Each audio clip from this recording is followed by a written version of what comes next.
कि जाति नहीं, और फिर कह रहा है आगे से कि मैं जी वैसे, तो लिखवाओ ना, खुद मान रहा है कि मेरे पेपर में वो लिखा है। तो अगर आपके पेपर में लिखा हुआ है तो उस पेपर को कौन चेंज करवाएगा? रिफॉर्म कौन सी करनी है, कब करनी है? कानून बनाओ ना, कानून बनाओ कि आज के बाद किसी से उसकी जाति नहीं पूछी जाएगी। हिंदुस्तानी एक हिंदुस्तानी होगा। वोट बैंक का मसला है बेटा, वोट बैंक का। आपकी राजनीति खड़ी ही इस अस्तार के ऊपर है, इसी दिशा पर खड़ी है कि जब तक आप जात पात के अंदर, धर्म के अंदर लोगों को बांटोगे नहीं, आपकी राजनीति चल नहीं सकती। और दुनिया की कोई भी राजनीति इस चीज पर नहीं चलती। तो पहले सोच लो कि आपने राजनीति करनी है या आपने सही सच्ची बात करनी है, ये फैसला आप कर लो। वो कहते हैं जी जात जो है ना वो रिफॉर्म चल रही है, कद्दू मेरा रिफॉर्म चल रही है। कद्दू ही चल रही है, बिल्कुल। चले, उनको तो मैंने रिमूव कर दिया, गुस्ताखी करके गए, और कोई मसला नहीं है। नेक्स्ट चलते हैं, जो उनकी हो गई। चले नेक्स्ट, अब हमारे पास यही कॉलर्स हैं और इनके अलावा हम मजीद कॉलर्स नहीं लेंगे। और लाइनअप में कुछ यूं है कि NVN-DNT करके कुछ आईडी है, MD आकिल, अल कातिल, ह्यूमन इंसान, देन मोहम्मद हनीफ, मुबशर दशवत, एंड आखिर में एक्स हिंदू नोहाइड भाई का कमेंट ले लेंगे आखिरी। सबसे पहले जो है वो NVN जी, माइक अनम्यूट कीजिए अपना। जी नमस्कार सब। आदाब आदाब। जी मेरा नाम NVN है। मैं अभी सुन रहा था कि कुछ नहीं चेंज हुआ। मैं जो लिखता हूँ, आप कौन सी जाति से हैं नवन भाई? मैं जो फॉर्म्स में लिखता हूँ उसके हिसाब से मैं SC हूँ, शूद्र। SC शूद्र, ठीक हो गया। अच्छा, और मेरा क्लोज फ्रेंड्स है, ब्राह्मण फ्रेंड्स है, OBC है, ठीक है, सब बहुत क्लोज है। हम कभी कैस्ट वगैरह नहीं पूछते हैं। मैं एक सिटी से हूँ, बैंगलोर से हूँ। अच्छा NVN भाई, एक बात आपसे पूछना चाहता हूँ, क्या आप ये कहना चाह, क्योंकि आपका इंडिविजुअल का केस है तो मैं आपका प्रीव्यू जानना चाह रहा हूँ कि आप इंडिया के बारे में बताएं, क्या हिंदुस्तान के अंदर कहीं भी जातिवाद नहीं हो रहा है, इस भेदभाव नहीं चल रहा? आप पूरा यकीन है आपको नहीं हो रहा कहीं भी? रूरल प्लेसेस में हो रहा है, सिटीज में उसकी नहीं वजह हो क्या? रहा। हाँ, जबरदस्त जबरदस्त, उसकी वजह क्या है? सिटीज का भी हम दिखा सकते हैं, मगर फिलहाल आपकी बात मान के चलते हैं, उसकी वजह क्या, आपको क्या लगता है क्यों हो रहा है? मेरा हिसाब से एक पॉलिटिकल मूवमेंट था, जो वर्ण सिस्टम हर किसी सोसाइटी में होता है। कोई डिफरेंस होता है तो एक दूसरे के हिसाब से बहुत ऊंचा एस्टेब्लिश करता है, और एक दूसरे को गलत तरीके से एक्सप्लॉइट करता है। ये सब सोसाइटी में होता है। पर मेरा हिसाब से एक वर्ण सिस्टम वो होता है, देखिए वर्ण का वर्ड का मतलब ही ये होता है कि ये शेड्स या कलर्स ऑफ डिफरेंट पीपल।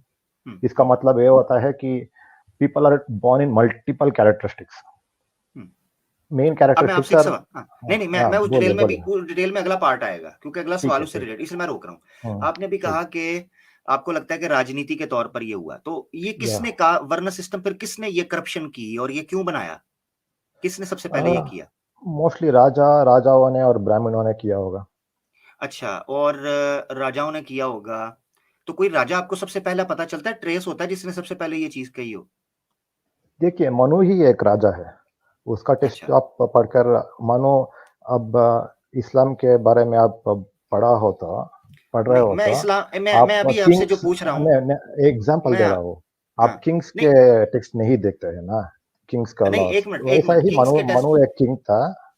बोलिए। एक सवाल है मेरा, एक सवाल है, आप कह रहे हैं मनु किंग था, उसके टेक्स्ट नहीं देखते, ठीक है, मगर स्वामी दयानंद सरस्वती साहब का मैंने रेफरेंस पेश कर दिया। मुझे नहीं पता मनुस्मृति को क्यों नहीं मान रहे, क्यों उससे इतना हम लोग निकलते हैं, हालांकि स्वामी दयानंद सरस्वती नहीं, मनुस्मृति में भी आप 12.1.25 देखा तो वो बोलता है सब इक्वल है, जो नहीं, सब वो ठीक है, जबरदस्त, सब इक्वल है, तो ये भेदभाव क्यों सजा के अंदर? मनुस्मृति में अभी आप मनुस्मृति नहीं मान रहे, मैं आपको उधर लेके आना चाह रहा हूँ, पहले पीछे आ जाए। मनु ने वो किया, आपको लगता है सबसे पहले मनु ने ये जात पात की है सबसे पहले? पता नहीं, एक कोई लिखा नहीं होता है ना कि कौन स्टार्ट किया, और छुपा छुपी होता है। आपको पता है इसकी बेस वो कहां से लेते हैं, इस वर्ण सिस्टम की बेस बिल्कुल टेक्स्ट से लेता है। हाँ ठीक है, जबरदस्त हो गया। हाँ। अब वो ये जब कह दिया जाता है, मैं आपको एक चीज बताता हूँ, ये सिर्फ राजाओं का काम नहीं था, इसके पीछे पूरा शास्त्रों की बेस थी, लिटरेचर की। उस लिटरेचर की बेस के ऊपर ये भेदभाव शुरू हुआ। आपकी बात ठीक है, मैं मान लेता हूँ कि वरना जो है वो शेड से आता है, कलर को कहते हैं। हम्म, वरना जो है वो बेसिकली कलर को कहते हैं। मलेशियन लैंग्वेज में भी जो मलायू भाषा है उसमें आज भी वरना वर्ड यूज किया जाता है, वो संस्कृत से लिया हुआ है। उसका मतलब भी कलर्स ऑफ पेपर। कलर होता है, कलर। अच्छा, करेक्ट कलर जो करेक्ट। है, जब बाहर कहा जाता है कलर, उसके पीछे या तो बर्थ थी, या ये था कि उनके करेक्टर्स के कलर्स की बात हो रही है। तो हम 1 मिनट के लिए मान लेते हैं कि उनके करेक्टर्स के, उनके कर्तव्य के या उनके कर्मा के कलर्स की बात हो रही थी, इसलिए उनको जात पात की गई। ठीक है ना, ऐसे ही है। हम्म, मगर सवाल ये उठता है कि उसी तरह महाभारत का रेफरेंस जो मैंने दिखाया था उसमें लिखता है कि पैदाइश से, ओरिजिनल क्रिएशन जो है, पैदाइश जन्म से आपको जात दे दी जाती है। आप ब्राह्मण हैं, शूद्र हैं, क्षत्रिय हैं, नहीं, आप वो उस घर ये में पैदा कह हुए। रहा है कि डिफरेंट कैरेक्टरिस्टिक्स बर्थ से पैदा होता है। ये नहीं पता है ब्राह्मण को ब्राह्मण ही पैदा होता है। हाँ, एक मिनट, जबरदस्त जबरदस्त। आप ये कह रहे हैं कि वो डिफरेंट कैरेक्टर से पैदा होता है, ऐसे ही है? या अच्छा, बर्थ से तो होता मुझे है मोस्टली। हाँ, हाँ हाँ, बर्थ से ही होता है ना जीन्स। डिफरेंट कैरेक्टर, हाँ जीन्स में। अच्छा, मुझे ये बताएं, अगर वो बर्थ से ही करेक्टर रखता है तो करेक्टर की वजह से वरना होता है, इसका मतलब है वो बर्थ से ही वरना के अंदर होता है। इसका मतलब है वो बर्थ से ही ब्राह्मण होगा या क्षत्रिय होगा या वैश्या होगा या शूद्रा होगा, बर्थ से ही, क्योंकि करेक्टर बर्थ से आपके जन्म से आते हैं। एक मिनट, हम्म, दूसरा सवाल ये उठता है मेरा भाई, जो बड़ा कॉम्प्लिकेटेड सवाल है, वो ये है कि फिर हम कैसे कह सकते हैं कि ये कर्तव्य के साथ खास है कि आज मिसाल के तौर पे एक जन्म से करेक्टर मेरे पास है, मेरे जीन्स के अंदर है, मगर एक मैं एक ब्राह्मण जो है एग्जांपल वो अपना मैं मिसाल के तौर मैं एक पर ब्राह्मण, ब्राह्मण का कर्तव्य क्या है? ओके, मैं एक एग्जांपल दे सकता हूँ। हम्म, विश्वामित्र सप्तऋषि में एक है, हाईएस्ट है। हम्म, वो क्षत्रिय बॉर्न थे हम्म, और ब्रह्म ऋषि, बिल्कुल ऋषि नहीं, ब्रह्म ऋषि बनते हैं। उसके बाद वो सप्तऋषि, एक ठीक। सप्तऋषि मंडला में एक होता है, क्षत्रिय बॉर्न है। और हम्म, वेद व्यास भी आप देखे तो वो मछली वाली की बेटा बिल्कुल है। वाल्मीकि बिल्कुल। भी दलित है। हाँ, वो आप ठीक दोनों कह रहे हैं। ब्राह्मण हुआ। हाँ, नहीं नहीं, वेद मैं व्यास ही सवाल वेदास लिखा है, सवाल वो करने लगा हूं दलित ना, है। उसी में सवाल है। हाँ आप बिल्कुल ठीक हाँ, कह रहे ठीक हैं, है। ये जो हाँ डिटेल ठीक दे है। रहे हैं ना, उसको मैं चेक हाँ भी, वेरीफाई भी करूंगा कुछ चीजों को, क्योंकि कुछ तो आपने वाल्मीकि के बारे में कहा, मगर अगर आप ठीक कह रहे हैं, 1 मिनट के लिए आपको सही मान लेते हैं। सवाल ये उठता है कि आपने कहा कि मैं जो महाभारत का रेफरेंस पेश कर रहा हूं जन्म से, ठीक है, हाँ, ठीक है ठीक है। जन्म से, उसको आपने एक्सप्लेन किया ऐसे कि वो कैरेक्टरिस्टिक्स की बात हो रही है, तो वो तो जन्म से ही हुए ना। जन्म से ही करेक्ट है, जब पर वो हुए चेंज हो तो फिर सकता है दलित, ना। फिर इसका मतलब है वो दलित थे ही नहीं। वाल्मीकि को दलित क्यों कहते हैं फिर, जब वो दलित थे ही नहीं, क्यों कहते हैं, बताएं मुझे। और क्योंकि और हाँ, ये है सवाल। नहीं नहीं, वैसा नहीं। वाल्मीकि जन्म से अ, दलित थे। वो एक हाँ रॉबर थे। फिर हाँ, उन्होंने रियलाइजेशन करके ऊंची लेवल पर जाकर ब्राह्मण हुआ तो उतना सवाल एज। ये यही यही सवाल उठता है कि जब जन्म से जीन्स आपके अंदर कैरेक्टरिस्टिक्स होते हैं, तो आप हाँ, कैसे शिफ्ट कर सकते हैं बाद में? आपको तो स्टार्ट से वो होना चाहिए। और मैं आपको महाभारत का रेफरेंस आपको दिखा देता हूं, मैंने लोग पहले भी चेंज होता दिखाया है है, ना। टाइम आप वेस्ट होगा। मैं आपको दिखाया, बुक 13 है, सेक्शन 143 है, और उसका वर्स नंबर, जो सेंटेंस नंबर है, 6 है। ठीक है, the status of a Brahmana O goddess is exceedingly difficult to attain. O specious lady, one becomes a Brahmana through original creation or birth, original creation or birth, जन्म से। ठीक है जी, बहुत शुक्रिया, और ये ये उसमें लिखा महाभारत हुआ है। में किसका सेंटेंस है? सी महाभारत महाभारत, एक आप निकाल, मैं यही कह मार्वल रहा की था, मैं स्टोरी इसीलिए कह करा रहा है। था आप। डिफरेंट हम्म, कैरेक्टर्स डिफरेंट अपने ही ओपिनियंस देते रहते हैं। उसको रद्द, महाभारत एक उसको रिफ्यूट नहीं किया गया। अगर रिफ्यूट किया जाता रेफ्यूट वहां में पर, कर मैंने रहा पूरा हूँ ना। पैराग्राफ पढ़ा है, सी गीता रिफ्यूट में नहीं बोल किया गया। रहे हैं, गीता गीता में बोल रहे हैं एक गुण और कर्म के वजह से। गीता से महाभारत गीत बड़ा अच्छा, है एक क्या? मिनट, या जबरदस्त महाभारत? जबरदस्त हाँ, जबरदस्त, गीता पे आ जाते हैं, गीता पे आ जाते हैं। ठीक है ठीक। अच्छा, अर्जुना, अर्जुना जो है, अर्जुना, हम्म, उसके अंदर लड़ाई के जीन्स जो है ना, आप कह रहे हैं बुनियाद पर थे, मगर अर्जुना हम्म, लड़ना नहीं चाहता था।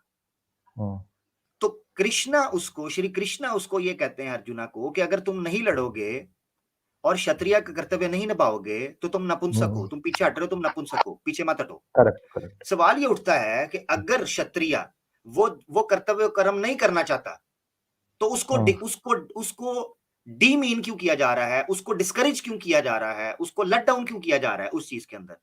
मैं बोलता हूँ ना, हाँ ऐसा है कि अब कोई रॉबर या टेररिस्ट आ जाता है, पुलिस उसको शूट करना है और वो देखता है वो रॉबर उसका मामा या बेटा है और पुलिस बोलता है वो मेरा मामा है, मैं कैसा उसको मार सकता हूँ। उस टाइम कृष्णा जैसे कोई बोलता है तुम्हारा कर्म करो, जबरदस्त। उसमें अब रिलेशन मत सवाल है, देखो।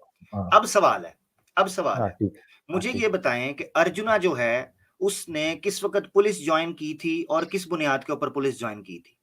हो सकता है वो ब्राह्मण बनना चाहता हो, पर वो आप मुझे बोलता बताएं। है ना, मैं वो मैं वो वॉर में जाना क्षत्रिय, है।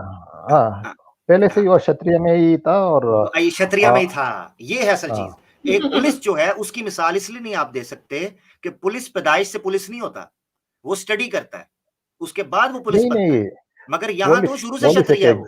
अर्जुन हाँ जो है वो पुलिस जन्म एक से क्षत्रिय था। एग्जाम्पल है। हाँ, हम्म, पुलिस एक एग्जाम्पल है ना। हाँ, तो उसकी एग्जाम्पल फिट ना बैठ डिफरेंट। रही, क्योंकि पुलिस एक ड्यूटी है जिसको आप टेस्ट पास करके हासिल करते हो। क्षत्रिय एक ड्यूटी के तौर पर वहां ऐसे नहीं था कि पहले पास किया आपने, कोर्स है कोई क्षत्रिय का। अब चले मुझे बता दें, हिंदुस्तान में कोई कोर्स होता है कि ये क्षत्रियों के लिए ये कोर्स है, वो ब्राह्मण बनने के लिए क्वालिटी ये है कोर्स ना, है? मुझे बताएं। आप समझ नहीं रहे हैं ना। मैं हम्म, बोल रहा हूँ अब मेरा क्वालिटी जाकर युद्ध करना आप है, उसको प्रोफेशन के साथ फिर मेरा नथी ना मेरा करें। ऐसा एनवे भाई, क्वालिटी नहीं है मुझे, आ, आ, तो मैं आर्मी में आप नहीं जाऊंगा। आप प्रोफेशन नहीं, क्वालिटी। ओहो, क्वालिटी नहीं है तो क्या आप क्वालिटी गेन नहीं करना चाहते? गेन करें। दूसरी बात यह मेरा है कि मेरा मेरा हाँ, इंटरेस्ट नहीं है ना मेरा। इंटरेस्ट नहीं है ना, इंटरेस्ट हाँ, इंटरेस्ट नहीं है वो एक अलग बात है, मगर सवाल इस वक्त ये उठ रहा है कि आप जब जात पात को प्रोफेशन के साथ नथी करने की कोशिश करेंगे, लिंक करेंगे कि जी बेसिकली जैसे पुलिस वाले हैं, जैसे कोई जज बन जाता है, जैसे कोई वकील बन जाता है, ऐसा नहीं है। उसके आधार कार्ड के ऊपर उसके जन्म के बाद नहीं लिखा जाता कि आप वकील हैं, वकील के बेटे हैं लिहाजा आप भी वकील ही होंगे, ऐसा नहीं होता। हाँ, मगर मैं हिंदुस्तान के अंदर ये उसको किया जा रहा है कि ब्राह्मण के बेटे के पास ब्राह्मण लिखा जाता है, उसको सरनेम दिया जाता है ब्राह्मण का। ये एक अब आपसे लॉन्ग इजाजत टाइम। लेते हैं, बहुत हाँ, शुक्रिया, काफी लंबी एक बात हो मिनट गई। एक मिनट। नहीं नहीं, पर बात हो गई है। मैं ये बस इजाजत लेते हैं भाई, इजाजत लेते हैं, आपसे काफी बात हो बात हो गई गई। है। दूसरा ये कि जब दलित है तो दलित को तो किताबें पढ़ने का हुक्म ही नहीं, ये कैसे मनुस्मृति पढ़ सकते हैं और समझा सकते हैं? ब्राह्मण को लेकर आए ना, उसको उससे बात करते हैं, दलित तो पढ़ ही नहीं सकता। चले जी एग्जैक्टली, बस नेक्स्ट। ऐसे ही, ऐसे टाइम भी आगे काफी ले रहे थे, मुद्दा की तरह वो आ ही रहे थे।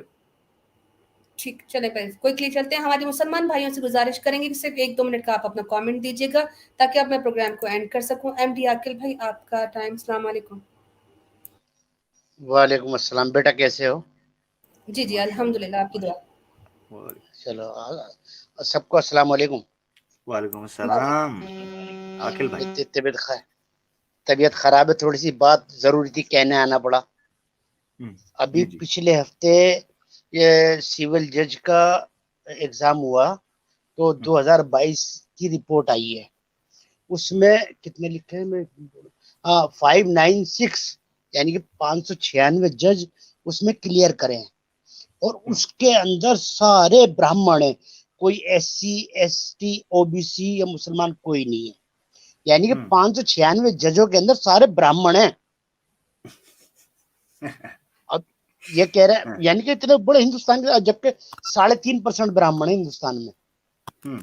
अच्छा, और रही बात ये कि पिछले आपकी स्ट्रीम में आए थे ना कि दलित वो पासमानदा ये वो इतने 72 फिरके 73 फिरके।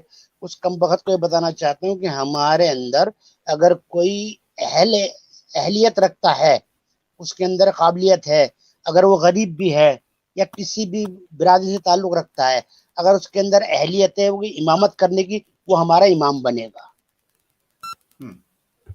अल्हम्दुलिल्लाह। हमारे अंदर ये नहीं होता गरीब है या अमीर है, जो अगर काबिल है इमाम बनने के लिए तो इमाम बनेगा। और गोलवरकर ने जब इस आज़ादी से पहले लिख के मरा है वो कि मुझे ऐसी आज़ादी नहीं चाहिए जो SC ST OBC मुसलमानों के साथ बैठना पड़े, मुझे ये गुलामी मंजूर है। और उसने अंग्रेजों का साथ दिया था। तो इतना कहना है कि यानी कि 596 जजों में से एक भी कोई और भी किसी भी कास्ट का नहीं है। अच्छा, बिल्कुल। मैं एक रेफरेंस दिखाना चाहता हूं, ठीक है? ये मनुस्मृति का इन्होंने 10 का 65 दिया था, आपको मैं 60 रेफरेंसेस पीछे, 60 वर्सेस जो है पीछे ले जाते हैं हम 65 के ऊपर। इन्होंने 65 दिया था 10 का। जो पहले भाई आए थे ना वो, उन्होंने, जो हिंदू जी भाई, जो जी कह रहा है 5 मिनट मुझे दे दें, 5 मिनट। ये देखें, हम्म उसी अध्याय 10 है और उसका श्लोक 5 है मनुस्मृति का। और ये आप देखें क्या लिखा है, among all caste those only who are born of consorts wedded in the natural order। वो तमाम जातों में से वो बच्चे जो जन्म लेंगे नेचुरल ऑर्डर के अंदर, as versions of equal status, are to be regarded as the same as their fathers. ये देख रहे हैं आप, तमाम जात के अंदर से जो अपनी प्रॉपर जाति के अंदर और प्रॉपर तरीके से इक्वल स्टेटस के ऊपर, as versions of equal status, equal जात और इक्वल स्टेटस के ऊपर वो शादी करेगा, वहां से जो जन्मेगा, are to be regarded as the same as their father. वो जात पात के अंदर, वर्ण के अंदर, अपने सिस्टम के अंदर माने जाएंगे। और ये देख लें, मैं वर्ण अपनी तरफ से नहीं कह रहा, ये आप देखिएगा, ये वर्ड जिसको मैं हाईलाइट कर रहा हूं, आप इसको देख लें, सर ववर्णसु, सर ववर्णसु, यहां पर वर्णा की बात हो रही है, ठीक है जी, क्योंकि ये कहते हैं जी जात पात आप करते हैं, तो कास्ट उस ट्रांसलेशन खुद इन्होंने की हुई है, ठीक है। खैर इसकी आप देख सकते हैं। खैर, तो ये भी एक रेफरेंस था, इसको भी आप देख सकते हैं इस एतबार से कि पैदाइशी तौर पर मनुस्मृति के अंदर खुद लिखा हुआ है। ठीक बिल्कुल। ये लोग ऐसे हैं, ये अभी बदतमीजी का जो करके गया, ये किसी मोहल्ले पड़ोस वाले की औलाद है। ये अगर अच्छा हिंदू होता ना, ये बदतमीजी नहीं करता, कम बखती है। और इनकी इज्जत पे अगर बनती है ना, बनाती है, तो अपना बाप बदल लेते हैं ये। बिल्कुल। ठीक है, बस क्योंकि मेरा पारा हाई हो रहा है, अब मैं चल रहा हूँ। अस्सलाम वालेकुम रहमतुल्लाहि व बरकातहू। वालेकुम सलाम, अल्लाह पाक आपको सेहत अता करे। वालेकुम सलाम। अरे बेटा, तुम्हारी दुआ कबूल कर ले अल्लाह बस। आमीन। इनका डीएनए करवाया जाए तो ज्यादा जो है वो नियोग का कोई सर्टिफिकेट निकल आएगा, मुझे शक पड़ता है। आमिर भाई, अभी मैंने कम्युनिटी पे पोस्ट लगाई है, इनकी अपनी टाइम्स ऑफ इंडिया की रिपोर्ट है कि 200 जो केसेस सबमिट हुए थे इनके पास पैटर्निटी टेस्ट के, जहां पे इनको शक था कि बच्चे का बाप वो नहीं है, 200 केसेस में से 98% वो केसेस निकले गुजरात के अंदर जो वाकई साबित हुए कि उन 200 केसेस में 98% केसेस वो हैं जो उनके असल बाप ही नहीं है। यानी वहां पे इतनी हाई तादाद में नियोग हो रहा है और मर्दों को शक हुआ, उन्होंने वहां पर भरमार कर दी अपने बच्चों के पैटर्निटी टेस्ट की। और इनकी टाइम्स ऑफ इंडिया में आया है कि गुजरात सबसे हाईएस्ट है, वहां पर सबसे ज्यादा जो चीटेड केस है और बच्चे किसी और के और बाप किसी और का, वो वहां पर सबसे ज्यादा हो गए। तौबा तौबा तौबा यार, अंदाजा करें आप कि वो हस्बैंड जो होंगे बेचारे कुछ तो बोल पड़े। अब ये तो 200 बोलने जो आप कह रही हैं, ये तो बोले हैं, अभी तो कितने चुप कर जाते होंगे। उनको, मर्दों को पता चल जाता होगा कि भाई मामला तो कुछ भी नहीं है, तो जब वो पता चलता होगा कि भाई बच्चा हो गया, तो वो बेचारे सोचते होंगे कि अब चुप कर जो, मोहल्ले के अंदर बेइज्जती हो जाएगी, वो चुप कर जाते होंगे। कितने हिंदू तो बोले ही नहीं। और इनके पंडित खुद कहते हैं ये नपुंसक है, और कहते हैं कि औरतें क्यों मुसलमानों की तरफ जा रही हैं, इस्लाम क्यों कबूल कर रही हैं, इसलिए कर रही हैं कि हिंदू नपुंसक हो चुका हुआ है। और फिर उन्होंने आगे स्ट्रेस देकर कहा कि पता नहीं क्यों हिंदू इस सत्य को मानना क्यों नहीं चाहते, पता नहीं हिंदू इस सत्य को मानना क्यों नहीं चाहते। ये पंडित साहब कह रहे हैं, भाई जिसने पकड़ना है उनको जाके पकड़े, हमें मत गालियां दे, हमें गालियां देना शुरू कर देते हैं। यार अजीब लोग हैं। मैं आपको बताऊं कि उसी आर्टिकल के अंदर एक बंदे का केस लिखा हुआ है और उसकी औरत का ये कहना था कि हमारे यहाँ मजबूरी होती है, अगर एक आदमी एक औरत से बच्चा पैदा नहीं कर सकता तो हमारे तो दूसरी शादी भी नहीं होती है, फिर वो क्या करता है, वो हमें छोड़ देता, तो मैंने जो है फिर इस तरह बच्चा पैदा कर लिया। अब अगर हमारे जैसे मुसलमानों का होता है कि अगर एक बीवी से बच्चा नहीं हुआ तो आदमी को पता होता है कि मैं दूसरी बीवी से शादी करके अपनी नस्ल बढ़ा सकता हूँ, वो दोनों बीवियों को रखता है। इनका मसला ये है कि इनकी औरतों को छोड़ना पड़ जाता है। अब वो मजबूरन जो है वो औरतें गलत तरीके से बच्चे पैदा कर रही हैं, उनको उस घर में जो रहना है, तो वो केसेस जो आए तो वो उनकी आंखें खुली रह गई कि ये तो शक की बिना पे थे और शक की बिना पे 98% कंफर्म हुए कि ये सारे चीटेड थे। अब सोचें कि इंडिया में कितनी औरतें जिनके बच्चे नहीं होते होंगे, वो मजबूरन कहाँ जाती होंगी बच्चा लेने के लिए। राम रहीम और वो आसाराम के पास वो ऐसे ही तो नहीं फल फूल रहे हैं ना, ऐसे कुछ तो वजह है ना। बाबा जी मुंडा ये करती हुई चली जाती हैं, बाबा जी मुंडा। जी। ठीक है, अब बाबा जी भी बेचारे मजबूर है, अब भक्त आए हैं तो इच्छा पूरी करना उनकी जिम्मेदारी बनती है। बिल्कुल बिल्कुल, बाबा जी का गुंडा वो लगाना बेचारे बनता है जी, अपनी बिल्कुल वो अपनी जी। ड्यूटी कर रहे हैं, बाद में लोग बदनाम भी करते हैं उनको। एक तो वो सबको बेटे बांटते फिर ऊपर से बदनामी भी झेले। भैया असल असल भगवान तो फिर वही हुए ना, क्योंकि भगवान से प्रार्थना की थी वो तो पूरी ना हुई, बाबा जी ने फौरन पूरी कर दी, तो बाबा जी का तो नहीं तो राइट बनता है उनकी पूरी। बाबा जी क्यों नहीं पूरा करेंगे? उनकी अपनी किताबों में लिखा है कि जो सच्चे दिल से बगैर किसी हवस के किसी को इस तरह नियोग करके बच्चा दे देता है तो उसका रुतबा जो है वो भगवान जितना हो जाता है। तो बाबा यार पागल है भगवान ना बने?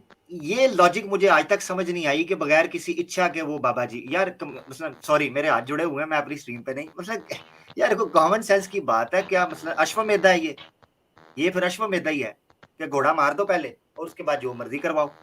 अजीब बात है यार, मेरी तो समझ से बाहर आई है। नहीं तो इनको, मुझे तो लगता है आजकल इन सबको अपना डीएनए टेस्ट करवाना चाहिए। भाई तुम्हारे बाप ने इतनी मेहनत से कमाई है, पहले पता तो कर लो विरासत बांटने से पहले कि जिसको बांट कर दे रहे हो तुम्हारे सगे भाई बहन है भी कि नहीं है। ओहो बड़ा हाँ तगड़ा बड़ा तीखा सवाल उठा दिया गया है। ले दोस्तों, इस वक्त इंडिया के अंदर ये बात रखनी चाहिए कि भाई ये जो प्रॉपर्टी वगैरह के मामला चल रहे हैं, पता तो करो वो हकीकी भाई है कि नहीं। देखो साथ वाला को हमसाया ही ना को प्रॉपर्टी ले उड़े, ये भी पता करना चाहिए जी। क्योंकि आजकल कमाना इतना मुश्किल हो गया, महंगाई इतनी है, बंदा अपना खून पसीना लगा के कमाता है, फिर दूसरे के बच्चे को बांट के दे देवे, ये तो सरासर नाइंसाफी है ना जो सगा बच्चा उसके साथ।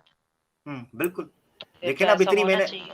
इतनी मेहनत से ये कंपनियों के सीईओ बनते हैं जी, इतने इतने बड़े जनाब, ये हमारी कंपनीज हैं, हम सीईओ हैं, स्पेशलिस्ट हैं, तो पीछे पता ही नहीं होता कि पीछे घर में क्या मामला चल रहा है। तो ऐसे ना करें। और फिर जब टेक्नोलॉजी आई है तो फिर फायदा उठाओ ना, डीएनए टेस्ट कराओ। क्या फायदा है ऐसी टेक्नोलॉजी का कि अपने सगे भाई बहनों का पता न चल सके। हाँ अच्छा, एक क्वेश्चन मेरे ज़हन में भी आता है कि जो नियोग करवाने वाला होगा, जो भगवान के लिए कर रहा है, वो होता ब्राह्मण है, ब्राह्मण को ही करना है। अब वो जब करे तो जो बच्चा दे रहा है वो शूद्र को दे रहा है, क्षत्रिय को दे रहा है, वो बच्चा फिर क्यों क्षत्रिय और शूद्र हो जाता है? वो ब्राह्मण क्यों नहीं बन जाता? वो तो फिर बाप के हिसाब से। अच्छा, फिर वो ब्राह्मण का बच्चा भी नहीं कहलाता, वो कहलाता फिर उन्हीं का है जिनका खाली लेबल लगा होता है। तो बड़ा गड़बड़ घोटाला है। और अब तो मतलब जिस तरह टाइम्स ऑफ इंडिया ने खुद लिख दिया कि केसेस 98% है, और वो भी जो सिर्फ सबमिट किए गए, कितने अनसबमिट होंगे। तो वाकई में सिद्दीका का पॉइंट बड़ा वैलिड है इसका कि हाँ, इनके लिए। जी जी। इस पे मुझे सॉरी मैं बात काट रहा हूँ, वो जो आपने कहा कि बड़ा गड़बड़ घोटाला है, तो मुझे एक लतीफा याद आ गया। एक दफा कहीं कहीं किसी जमाने में हिंदू राष्ट्र हुआ करता था, तो हिंदू राष्ट्र में हुकूमत ने, जो उस वक्त की सरकार थी, उन्होंने अनाउंस किया कि जिसके जितने ज्यादा बालक होंगे उनको उतना ज्यादा पैसा दिया जाएगा। लो जी, वहां कोई योगी साहब थे, को संत साहब थे, को बाबा जी थे, को पंडित थे। उनके सबसे ज्यादा बालक जो है ना, उन्होंने कहा, गिनती कर रहे, वो कहते हैं जी मैंने नियोग किया हुआ है तो मेरे बालक तो बहुत ज्यादा हैं, तो सरकार देने लगी है पैसा। हाँ जी, सरकार पैसा देने लगी है, तो मेरे बालक बहुत ज्यादा हैं, तो मैं सारे बालक इकट्ठे कर लाऊं। ये उन्होंने कहा कि सारे बालक। अब वो जब बालक इकट्ठे करने के लिए गए, तो पीछे जो उनकी अपनी धर्मपत्नी थी उसके बालक गायब हो गए। अपने ओरिजिनल बालक जो थे बीवी के, वो गायब हो गए। तो जब वापस आए, घर पहुंचे और बीवी को कहा कि बेगम, पत्नी जी, श्री देवी जी, वो मेरे अपने बालक किधर गए? मैं तो नियोग वाले इकट्ठे करने गया था। उन्होंने कहा आप अकेले ही नियोग करते रहे हैं, मैंने भी कुछ करवाया है क्या? आप अकेले ही करते रहे हैं? तो ये मामला है इनका, इस वक्त इतना गड़बड़ घोटाला है कि उसके बच्चे उसके घर, उसके घर उसके बच्चे। ठीक है जी, तो ये ऐसे है। तो पंडित जी के बच्चे सबके घर। अब ये मामला पड़ चुका हुआ है कि अगर यहाँ पर बोल दिया जाए कि जिसके सबसे ज्यादा बच्चे होंगे उनको सरकारी सतह पर सरकार पैसा देगी, आप यकीन करें कि सबसे ज्यादा बच्चे पंडितों के निकलेंगे, क्योंकि पंडित अपने अपने बच्चे उठा के ले जाएंगे। ये मैं आपको बता दूं, करवा के देख लें, चेक कर लें, एक बार टेस्ट कर लें जी। आपने तो लगता है वहां पे सारी हेरा फेरी कर देनी है। चलिए जी, बातों से बातें निकल रही हैं और बस अब हम क्विकली वाइंड अप करेंगे। जी मिस सिद्दीका। जी, सिर्फ इतना ही नहीं, अगर सरकार ये ऐलान कर देना कि जिसका जिसका बच्चा है उसके विरासत में उसको हिस्सा दिलवाया जाएगा, जनानियों ने खुद ही अपने भांडे फोड़ देने। बिल्कुल ऐसे। जलानी उन्हें। और चलिए, ये बकायदा पैगनिज्म की एक रिचुअल था। हाँ, पैगनिज्म का एक रिचुअल था कि एक महिला के मल्टीपल बंदों के साथ ताल्लुकात होते थे, और जब बच्चा होता था, वो गर्भवती होती थी, उसके बाद 10, 12, 50 बंदे आ जाते थे। उनमें से वो जिसके ऊपर हाथ रखती थी ना कि भाई ये इसका बाप है, फिर उसको उसके खर्चे, उसको नाम देना पड़ता था। ये बकायदा प्रैक्टिस किया जाता रहा है पैगन के अंदर, ठीक है। और यही देख लें आप, हमें आए दिन वीडियोस मिलती हैं, पार्क के अंदर उन्होंने पकड़ लिया एक औरत को, वो गर्भवती है, उससे पूछ रहे हैं भाई ये बच्चा किसका है। वहां पर 5-6 बंदे लाइन लगा के खड़े हैं। कोई कहता है जी मैं भी 1-2 बार गया हूँ, कोई कहता है जी 1 घंटा मैं घर में था अकेला, कोई कहता है जी मैं 1 हफ्ते रहा हूँ, कोई कहता है जी ये मेरा बच्चा नपुंसक है, मैंने इस पर को। यार आप अंदाजा करो इनके दिमाग का, फिर ये कहते हैं हमें शरुल बरिया क्यों कहते हो। अफसोस की बात तो ये है, बड़ा दुख होता है। बिल्कुल। अच्छा, कोई नीचे कह रहा है कि आप प्लीज वो एक दफा दिखा दें रिपोर्ट। ये है जी, टाइम्स ऑफ इंडिया की, स्क्रीन पर आ गया है आपके सामने। Forensic lab finds love cheats in 98% cases. और यहाँ पर अगर आप ये देखें तो अकॉर्डिंग टू इन्वेस्टिगेशन एजेंसीज, यहाँ पे Gujarat records more than 250 paternity test cases annually. हर साल उन्होंने कहा कि हम करते हैं। और surprisingly 98% of cases confirm suspicion, यानी कि जो उनको शक था कि इनका बाप मैं नहीं हूँ, 98% को कंफर्म भी हो गया। ये वो केसेस हैं जो ये लोग लेके आ रहे हैं। यहाँ पे आप देख लीजिएगा, ये forensic lab, times of India और गुजरात का ये केस चल रहा है। और यहाँ पे कुछ केसेस भी लिखे हुए हैं कि क्यों शोभा राव ने जो है वो फेल कर लिया अपना टेस्ट। इसके अलावा एक बंदा था, उसको कितनी तकलीफ हुई जब उसने एक बच्चे को पाला हुआ था और पता चला कि वो बच्चा उसका नहीं था। तो ये ओए आप होए लोगों के होए, सामने, जी बिल्कुल। ओहो हो। अच्छा, अब यही ये तो अब बात इनके है ना। हवाले। आप खुद सोचिए कि जो अपनी जायदाद से बराबर का हिस्सा बांट के दे दे, आखिर में उसे पता चले कि वो उसका भाई ही नहीं था, सोचिए क्या होगा। ये अगर कोई हिंदू फैमिली बैठ के सुन रही है तो अपने दाएं बाएं देख लें, अपने अपने ही है, सवारियां चेक कर लें, ठीक है जी। सवारियां अपनी सामान की हिफाजत खुद करें। तो मैं तो कह रहा हूं कि जितनी सनाती महिलाएं इस वक्त सुन रही हैं, वो या तो पक्का कंफर्म करें, को पक्का काम करें, नंबर 1।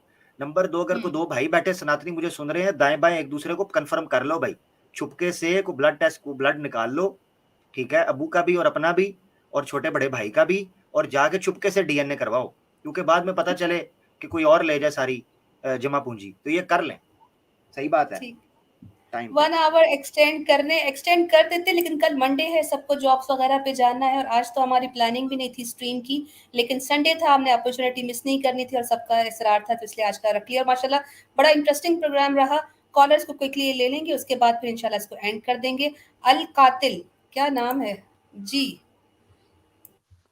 अस्सलाम वालेकुम रहमतुल्लाह।